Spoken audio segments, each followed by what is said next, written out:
Hey there, I'm Kai, your genderqueer relative, and today I want to talk to you about anxiety. Now, a couple of uh, preemptive notes. I have PTSD, and I am not a psychologist or a psychiatrist or a licensed therapist. I did study psychology in my undergrad, so that's what my degree is in, but unfortunately, when you study psychology, like for the early stuff, they focus on uh, really general and broad topics, and PTSD hardly ever comes up. The other thing is that for the longest time, people thought that only soldiers got PTSD because they treated PTSD as a situation whereby one big traumatic event causes remapping pathways in your brain. But cPTSD, which is really what I'm talking about, complex PTSD, and anxiety go hand in hand because PTSD is an anxiety disorder.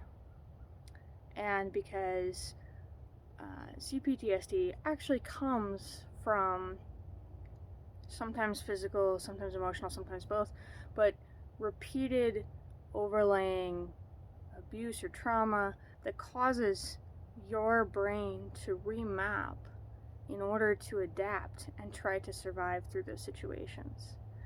And so, a lot of times, people don't realize that they have PTSD, or people throw the term around, like one little scary incident or something gave them PTSD, not realizing that we're not, that the definition of PTSD for a soldier, for example, really discounts like the entire experience that we're talking about here. Now, I'm not in any way discarding anyone's self-diagnosis. I'm just talking a little bit about my own experiences, and I'm also talking about things that I do that have helped in the past, things that I have done that help me cope, stuff like that. It's also kind of chilly out here. You might be able to tell that it's starting to snow, so I might put my jacket on in a second here. Anyway, PTSD and anxiety. I started to realize that I had PTSD not by name but by description a few years ago when I was trying to explain hypervigilance to someone. I didn't have a word for it until they gave me the word because they were an ex-military person who knew the words that I needed to use. And so I was trying to explain that my experiences are that most of the time I'm hyper aware of everything going on around me. I notice every time someone moves something or says something in the background or murmurs around me because I'm constantly vigilant, especially in work environments and in environments where someone that I can't fully trust is around me. So at the time, I was with a partner who also caused that alert response. But I just had not yet recognized that, and I hadn't yet stopped talking to my family of origin, so I also had that in the background, but I didn't realize any of those things yet. All I knew was that when I go to work, I have to put headphones on, or I can hear every conversation happening around me, and I could tell you what they were talking about, and I could also tell you if there was a general feeling of discontent or discomfort, or if people quieted down as I walked past them. I could tell you all of these things that happened because it would set my alarms off in the background. And then what would happen is I'd come home and I'd go to bed and I would dream all night of what the next day would be like. All night, over and over and over again, I would dream the same scenarios and I would try to change the results until I woke up the next morning convinced that I knew every possible way that the next day could go. And that's a lot. I wasn't sleeping. At the height of the problem, I was probably getting 3.5, 4 hours of sleep. And part of that was because I was sleeping next to one of the people that was setting off my alarms. But part of that was also, like, I was in a work environment that was triggering some work trauma. I'm not exaggerating. And I was also just dealing with too many things that I didn't recognize at once. And so, when that person said, that sounds like you're describing hypervigilance, and that is something that they teach on purpose that then hurts people later, then I started doing some research. Now, I didn't learn that I had PTSD until a couple years later. And I had started talking more openly about my problems, but I kind of just lumped them all under anxiety. I have some anxiety.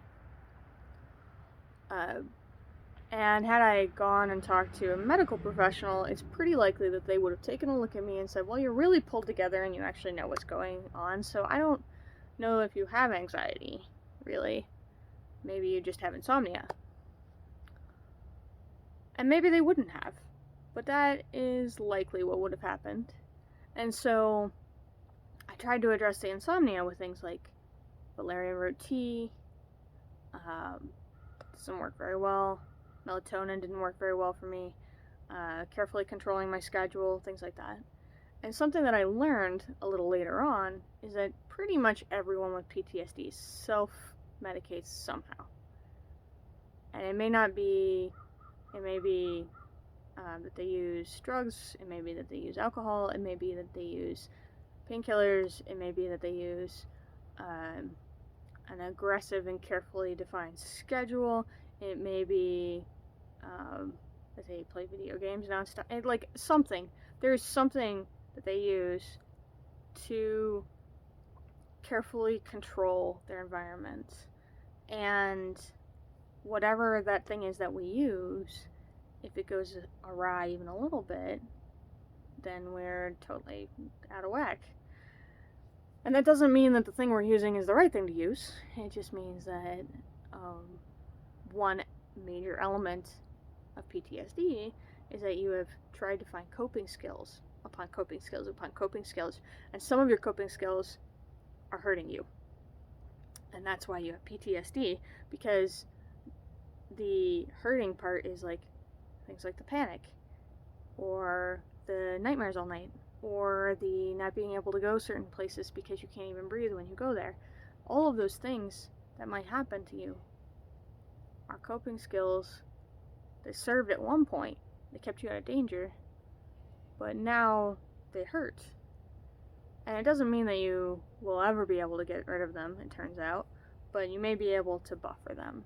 And for a lot of us, at least a lot of people I've talked to who have PTSD, finding out that that's what it is, and that there are things that we can do, management techniques and stuff like that, that we can do that might help, is kind of like fire to a pine cone. It's like we were this closed up ball of angry wrath until a fire scourge happened, or lightning or something, and then the seed pops open. And the bad thing is that when the seed pops open, so is all the doom. All the doom. But the good thing is that we have a chance. Now, there's a premier writer about cPTSD out there, Peter Walker. And I gotta tell you, so he has a couple of books out, and he's definitely a cis white guy. And he definitely appropriates stuff about meditation and things like that. So, take it with a grain of salt. But he writes about PTSD having or stress and trauma in general having 4 response types, and PTSD being stuck on 1 or 2 of those, usually 2. And he writes about the fight and flight response, but also the freeze response, and he calls it fawning, but I prefer to call it acquiescence. So keep that in mind when you're reading it, because fawning sounds like you are a cartoon caricature of sucking up to somebody to keep them from hurting you. And sometimes that might be true. That might be your experience. Certainly, especially when you're really little. But as an adult, it's more likely acquiescence. It's more likely giving in all the time. They say they put their foot down and you always give in. You always back off. You always submit instead of standing up for yourself, because it's the only safe thing that your body knows. And so it's a rough experience, right? I will tell you that as I said, a lot of us have different responses to things. Mine is often to have constant cycling, not quite sleeping dreams. And I know I'm not sleeping because I never get there. And my coping for that used to be that I would lay in bed and I would paint a picture for myself of a perfect dream, and I would embed my whole consciousness in that dream.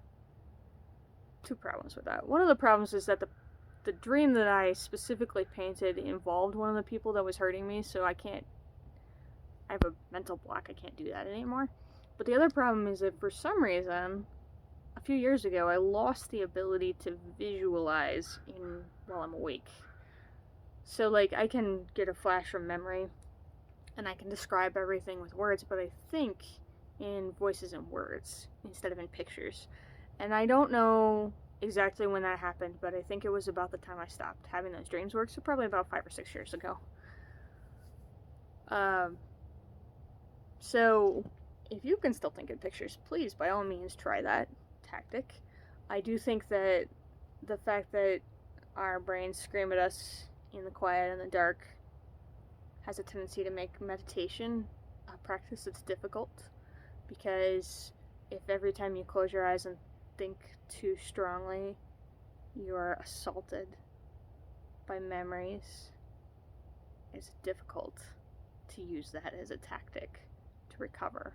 But it is something that sometimes Pete suggests. He does also say it's not an only tactic. Anyway, some of his core essays are available for free on his website, so it's worth checking out. Now, he doesn't focus on the anxiety part. I use that because, honestly, it's more socially acceptable to tell people you're anxious than to tell people you have PTSD.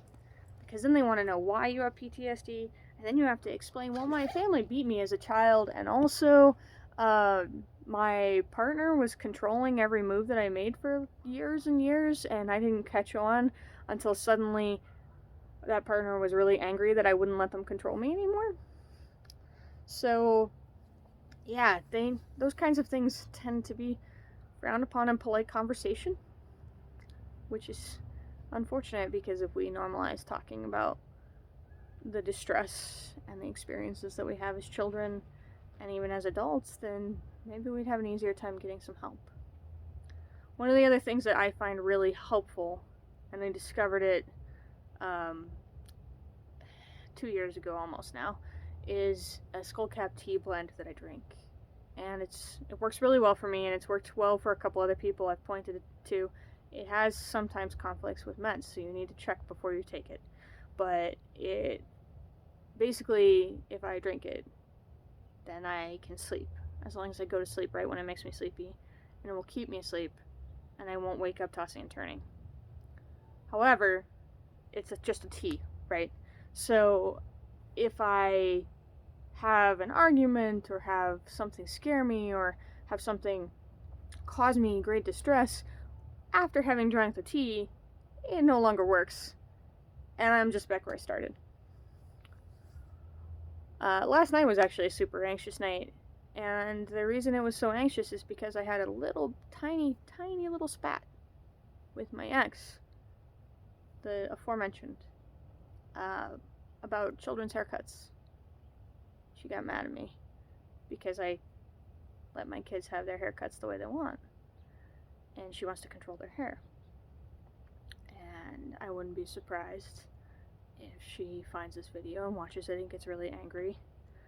But ultimately what happened is I spent all night tossing and turning, thinking over and over and over and over again about everything I need to do to try and protect my kids' autonomy, and especially their bodily autonomy. And I know that that's what caused it, it's what triggered it. But even knowing it wasn't enough for me to rein it in. And sometimes it's going to be very experience. And I think that the most important thing to remember is that if you can be with a partner who's safe enough, or with no partner until you find one safe enough, if you can be in a place that's safe enough, if you have a parent that's good enough, if you find those things, then you can have more nights not like that. More nights where you sleep than where you don't. Because unfortunately, these traumas never go away. And maybe for some people, they can forget. I've buried a lot of my childhood memories. I can't remember big swaths of years. I sure do remember climbing out of a garbage can, though. So maybe we never fully recover, but we can live really good lives with good enough. And that's important, I think. And despite all of that, and perhaps in addition, I would suggest that if you do not have a cat, or a dog, or some other furry friend to snuggle with, that you consider getting one and taking good care of them. Because they will love you, and you can hold them when the times are hard. And start drinking tea, my friend. Tea.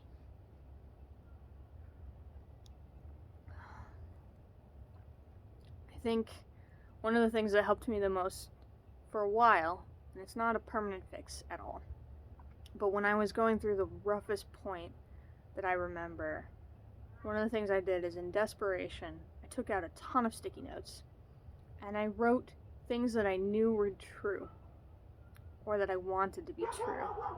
Like I wrote, I am safe and my body does what I need and I will be okay no matter what happens, and I am loved and I get enough love, and some things that I'm happy about, like I have a handsome chin and I have attractive eyes and I have good hair and people like to talk to me. I wrote all these things on individual sticky notes and I put them in a body-shaped brick. You don't have to do that, you can just put them on the wall. And I put them on the wall in a place that was easy for me to read, so that anytime I felt myself spiraling, I felt my heart rate going up, I could hear my blood in my ears. If I laid down, I could feel my pulse in weird places, like on my hip or in my shoulder, all these things. Whenever those things happened, I would get up and I would go over there and I would read each of those sticky notes out loud. And I usually cry. But I was trying to remind my brain that it doesn't always feel this way. Because sometimes I know that I am worthy of love, and that everything isn't broken, and I haven't ruined everything, and this isn't going to ruin everything. And so, maybe that's something that will help you. And maybe not. Maybe you'll say that's, positive thinking bullshit. Okay, fine. I didn't put a whole lot of positive thinking shit on there. But I did put things like, if I lose my job, I can get another one. I'm good at my job. Things like that. Things that help talk my anxiety down. And I would say that probably the most important thing is to develop a routine, or several routines that you can stick to make sure you get enough food in your stomach, especially in the morning and right before bed. I have a routine where if I wake up in the middle of the night or I can't go to sleep, then I put lotion on my feet because my feet get hot. And I put lotion anywhere that my skin itches because my skin will start itching if I'm really anxious. That sucks. I will drink some water, take 2 ibuprofen because probably something hurts. Because on top of all this, of course, I also have a connective tissue disorder, of course. And I eat a little snack. I keep fig bars by my bed, by the way. They're vegan and easy to grab. They're not gluten-free. They do make gluten-free ones, though. So I eat a couple of those, take a drink of water, I put lotion on, I take 2 ibuprofen, and if that doesn't work, then I go into the bathroom and I run the sink with cold water and I do some big long splashes on my face of cold water until I'm cold. Because usually that helps. Not always, but usually it helps because I have to get my blood pressure to stop feeling like I can hear it and feel it in all of my extremities before I'll be able to go to sleep. And breathing exercises don't work for me. They might work for you. You can try them. There are plenty of breathing exercise options on YouTube and stuff like that to just teach you how to breathe properly. Just remember when you're doing those breathing exercises to breathe into your belly, not up into your chest, because you want to get maximum diaphragm stretching. I know that much, at least. And finally, I would say, if you really feel super anxious at night all the time, put a children's book by your bed. Something comforting. I like to use a book called No Matter What, and it does better for me to read it to a partner, for them, but sometimes it's helpful for me too. And those are some of my main techniques, and obviously delving a lot into my internal psyche, so you're welcome. Anyway, the snow is picking up, which I think is my cue to go inside, and I hope that this is helpful to you, and that you know that you are not alone. There are more people than you know who also have feelings like these. And more than anything, you deserve to be loved. And you deserve love. And you deserve to be safe and warm and happy. You don't necessarily deserve those things every moment of every day. We all have to deal with shit. But we, of all people, know that we have to deal with shit. And so, I hope you are safe and warm, and that you stay that way through this long winter. Take care.